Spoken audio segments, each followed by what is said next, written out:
गीता पढ़ने का फल तो सभी प्रकार के पुण्यों और सभी तरह के पूजा पाठ से बहुत ज्यादा है और बहुत बड़ा है और शुभ कार्यों में ये सबसे बड़ा शुभ कार्य है। कृपया ये वीडियो पूरा देखें। ये वीडियो आपका जीवन बदल सकती है। थोड़ा सा समय निकालें और आपसे प्रार्थना है कि वीडियो को स्किप ना करें। श्रीमद् भागवत गीता पढ़ने से क्या होता है? आप क्या सोचते हैं? क्या ज्ञान के लिए गीता पढ़ी जाती है? हाँ, वैसे ये तो बिल्कुल सही बात है कि परम ज्ञान की प्राप्ति और जीवन का लक्ष्य जानने के लिए गीता पढ़ी जाती है। लेकिन क्या गीता पढ़ने से बस यही होता है और सभी लोग पहली बार ही गीता पढ़कर सही से उस तत्व ज्ञान को समझ लेते हैं?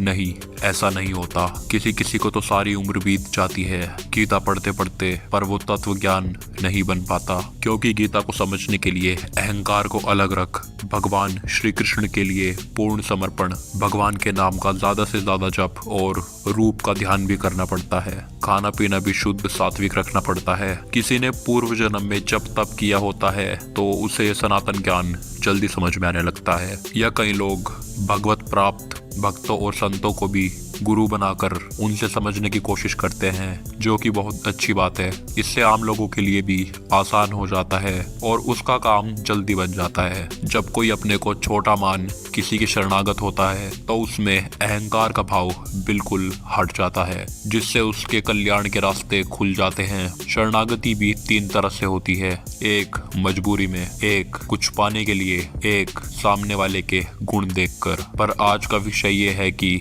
ज्ञान प्राप्ति से अलग भी गीता पढ़ने का कोई लाभ है या नहीं। जो पढ़ते हैं पर उन्हें कुछ ज्यादा समझ नहीं आता तो उनका समय और परिश्रम बेकार तो नहीं हो जाता। तो इसी जिज्ञासा को शांत करने के लिए मैंने अपने गुरु दिग्विजय जी से पूछा और उन्होंने बहुत ही अच्छे से समझाया। वो मैं आपके साथ इस वीडियो में साझा करता हूँ। हरि के दास और अनन्य भक्त दिग्विजय जी ने बताया है कि गीता पढ़ने से सबसे पहला कार्य होता है कि समझ आए या ना आए, पर मनुष्य की बुद्धि शुद्ध होने लगती है। जो रोज गीता का पाठ करेगा उसे जल्दी ही नशा, वासना, चोरी, बेईमानी, झूठ बोलना आदि ये सब गलत लगने लगेगा। चाहे वो संस्कृत में ही पढ़े और उसे कुछ समझ ना आए, फिर भी उसके मन में सवाल आने लगेगा कि हम यहाँ क्यों आए हैं, हमें क्या करना है, हमें क्या करना चाहिए, असली परमात्मा कौन है, हमारी आत्मा का क्या लक्ष्य है। और जब वो कुछ गलत करेगा तो उसके मन में आने लगेगा कि ये मैं क्यों कर रहा हूँ, किसके लिए कर रहा हूँ, इसका अंजाम क्या होगा, और अब तक मैंने जो गलत किया, कितना समय नष्ट किया और पाप भी कमाया। दूसरा, उस व्यक्ति का ओरा मजबूत होने लगेगा, नेगेटिव एनर्जी उसके पास नहीं आ पाएगी। प्रेत, पिशाच, गलत तंत्र आदि उसे कोई हानि नहीं पहुंचा पाएगा। तीसरा, उसका IQ लेवल बढ़ने लगेगा, अपने आप ही सोचने, समझने और सही निर्णय लेने की शक्ति बढ़ने लगेगी। चौथा, उसे खुद ऐसे लोग मिलने शुरू हो जाएंगे जो सच्चे भक्त होंगे, ऊपर ऊपर से ढोंग करने वाले नहीं होंगे, और उसका भक्ति भजन में मन लगने लगेगा। भक्ति का असली अर्थ और महत्व उसे समझ आने लगेगा। पांचवा, उसकी भौतिक समस्याएं जैसे कि पैसा, नौकरी, बीमारी आदि ये भी चमत्कारी रूप से हल होनी शुरू हो जाएगी। और इसमें थोड़ा समय लगेगा क्योंकि गीता पढ़ने वाले पर धीरे धीरे सभी देवी देवता बिना उनकी पूजा किए ही प्रसन्न होने लगते हैं। जा पर कृपा राम की होई, ता पर कृपा करहि सब कोई। गीता के पाठ करने वाले पर भगवान कृपा करते हैं। छठा, उसका मन शांत रहने लगेगा, मन में खुद ही भगवान जी की छवि आने लगेगी। अपने आप ही कभी कभी उसका ध्यान भी लगने लगेगा।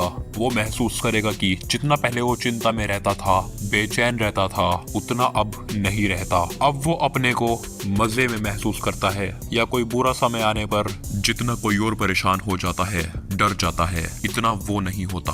वो हिम्मत के साथ सभी मुश्किलों से लड़कर बाहर निकल जाता है। सातवां ये है कि गीता पढ़ने वाले का जल्दी से कोई शत्रु नहीं बनता, और बन भी जाता है तो उसका कुछ बिगाड़ नहीं पाता।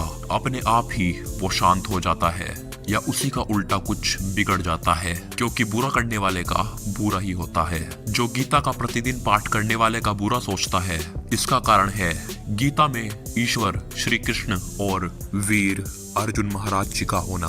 यह एक साथ है, ऐसा क्यों है ये एक अलग विषय है। फिलहाल आप इसे समझे कि गीता चाहे समझ ना आए, पर मरने के बाद गीता पढ़ने वाला नर्क नहीं जाएगा। इसकी पूरी गारंटी है, चाहे उसके कुछ छोटे पाप कर्म भी बन गए हों, जो कि हर किसी के जाने अनजाने में बनते ही हैं। बाकी उसे ऐसी जगह भेजा जाएगा जहां पर उसे ज्ञानी भक्तजन मिलेंगे, उससे अच्छा एवं प्रेम पूर्वक व्यवहार किया जाएगा, उसे ज्ञान भी मिलेगा, बुद्धि और मन शुद्ध होगा। उसके बाद उसका फिर से अगला जन्म होगा, जो कि मनुष्य के रूप में ही होगा और स्वयं भगवान के ज्ञानी भक्त रूप में ही होगा।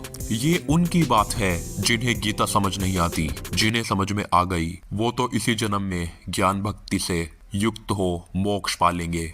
इसमें एक बात ध्यान देने की है कि ये सब लाभ उसी को होगा जो नित्य गीत का पाठ करेगा, कम से कम 1 अध्याय रोज, और ज्यादा से ज्यादा जितना आपकी इच्छा हो। जितना ज्यादा पाठ होगा उतनी ही जल्दी लाभ भी। जिसने पहले पढ़कर छोड़ दिया है उसका भी बेकार नहीं गया, उसे जरूर कुछ ना कुछ बहुत अच्छा मिलेगा, पर वो अब दोबारा से शुरू करे और परम लाभ उठाए। मेरे गुरु दिग्विजय जी कहते हैं कि और बेकार के कामों में भी तो हम समय व्यर्थ करते हैं, गीता पढ़ने में ही क्या दिक्कत है, थोड़ा सा समय अपने लाभ के लिए भी निकालें। इतने सस्ते में इतना कुछ मिल रहा है जो कि किसी और साधन से और जन्मों जन्मों के पुण्य से भी नहीं मिलता, करोड़ों अरबों के दान के पुण्य से भी नहीं मिलता, तो वो तो कोई अभागी ही होगा जो फिर भी गीता का पाठ नहीं करेगा।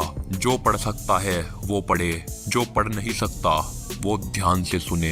ये बात पहले से बहुत सारे लोग नहीं जानते, पर अब हम जान गए हैं, तो अब अभी से शुरू करो और समय को गवाना बंद करो। गया हुआ समय लौट कर नहीं आता है। समय किसी का आधीन नहीं है, वह किसी के लिए नहीं रुकता।